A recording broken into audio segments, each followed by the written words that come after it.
All right, what's up? I'm in Vicky Park. I just bumped into Elliot here, who flagged me down. Elliot, why'd you flag me down, man? You've been talking about this, or you've been following us for a while? So What's I've going been on? following you for a while. I think it was seeing your interview, your first few interviews with David. That kind of like, I mean, I'd seen your videos online for a while, but those videos when they went so huge, like.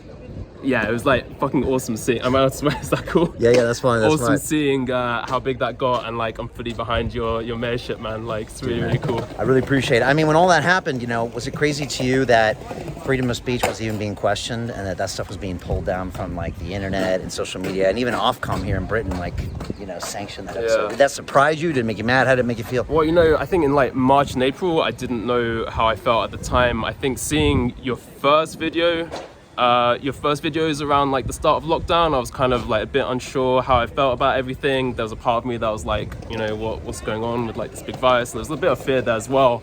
And as time went on, and I saw more and more videos, I was like, yeah, I'm fully behind you, and like fully kind of seeing what you're standing for. And now I'm kind of like seeing more and more of what's going on, and I'm like, okay, I see the bigger picture now. So yeah, no, I totally get it. I appreciate that. And so this whole year we've been asking questions about like what the government's doing, is it the right thing to do? And then finally at one point I was like, enough of me complaining, I better like step up and do something. So that's why I decided to run for mayor. What do you think of that, me running for mayor? What do you think of the current mayor? What do you think of this race? What do you think of London? What do you think needs to change? Yeah, I was born in London. I was born in Whipscotts Hospital in Leighton. So grown up here all my life. And yeah, for me, like any platform that is anti-lockdown is something I'm supporting right now. It's never been a more important time to really hold on to our freedoms. If we let go of them, we're not getting them back. Yeah. So I see that's what you're standing for, and that's why I'm supporting you. No, I appreciate that. I mean, I just think we need to get London back to work. And everybody I talk to, and I've had tons of people on the show in the last couple months, from the theater industry, from the London buses, the open air buses, from all the hospitality industry, pubs, restaurants. I had black taxi drivers in here from the London black cabs. And they're all like, we can get back to work. We were doing it safely. COVID transmissions was 3% in hospitality, 2% in gyms. And yet our current mayor, he crusaded for the lockdown. I remember 2 weeks before they locked London down, he was like, it's coming, it's inevitable. And I was like, well, if we're using science, then it's not inevitable until we see the science. And so it just frustrates me. And leadership can make a big difference. Just having someone at the top saying, we're going to go forward, we're going to find solutions, we can do this, let's not scare everybody. I mean, people are too scared to come into this capital city right now. So yeah, it's been frustrating. We're pro get back to work. We think we can do it safely. You just have to be smart about it, Absolutely. I lost all my workers from COVID and from lockdown. I'm a drummer, so I was doing loads of live gigs. I had in March 20 performances scheduled over the whole summer, and then within the space of 1 week had to cross off every single one of my gigs. So that hit me personally. It's hit so many people personally.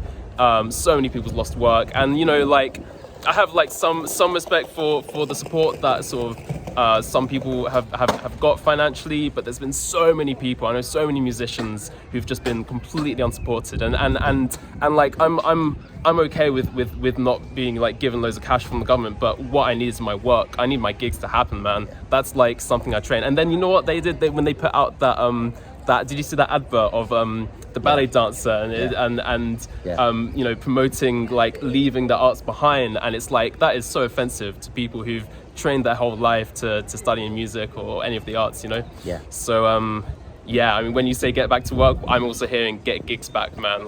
Make performances happen, make art happen again. I hear you. I mean, and that's why I spoke to it was John Morgan from the Theaters Trust, because the culture is so important. It's what makes the city unique. It's all part of that. The reason people want to come to London is because of the live music.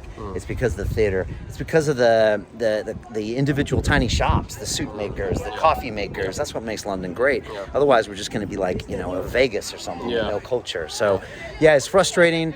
They had this blanket furlough scheme, which missed out on a lot of people. Also, cutting people checks isn't a long-term solution, you know? We're all going to pay for it in taxes. And again, the solution to all this is to get back to work. It helps our mental health. Yes. It helps our getting our TFL from becoming bankrupt. It helps everything. So, Exactly. and there are ways. I've had people on my show, one of the writers of the Great Barrington Declaration that says, look, focus protection, protect the elderly, but everybody under 60 who doesn't have an ailment should literally get back to work now. Exactly. And yeah, exactly. When you see the death rate, it's like under the age of 70 years old, it's like it's like 0.001, right? Extremely low.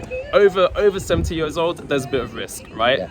Absolutely, like the shielding should be in place for vulnerable people and older people. Everyone else, like, you know, doesn't shouldn't have to sacrifice their lives for 0.001% Yeah. survival rate. I mean, we're in an information war right now. So they put this death rate out, but you don't realize that, you know, the average age of COVID death is 81. And the average age of death in the UK is 83. He's 82, yeah, 82 point something, yeah. So it's like one extra year of life. And again, I'm not trying to downplay any life, but if you quantify it, you realize, wait a second, this is being overstated. Also, new cases is a metric that doesn't actually mean anything, and you can't compare it to March because there was no testing back then. So there's so much weird stuff going on. And the politicians, the more I study it, to be honest, this two-party system, they have their own agenda that doesn't have anything to do with your livelihood, with your taxes. It's like this weird thing. So look, the plan is to change that May 6th.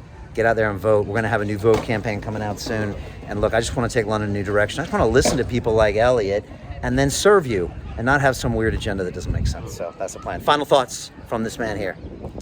Yeah, Brian from Mayor. I'm fully behind this guy, and I'm really appreciating everything you're doing, man. I'm appreciating your fight and following you on YouTube for a very long time now, and it's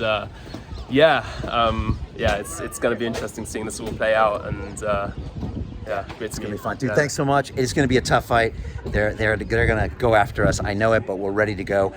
It's gonna be a struggle, but look, we're gonna take London in a new direction. We've got detailed policies on how we can do this, and I just want to make the city I love world class again. So that's the plan, Elliot. I appreciate you.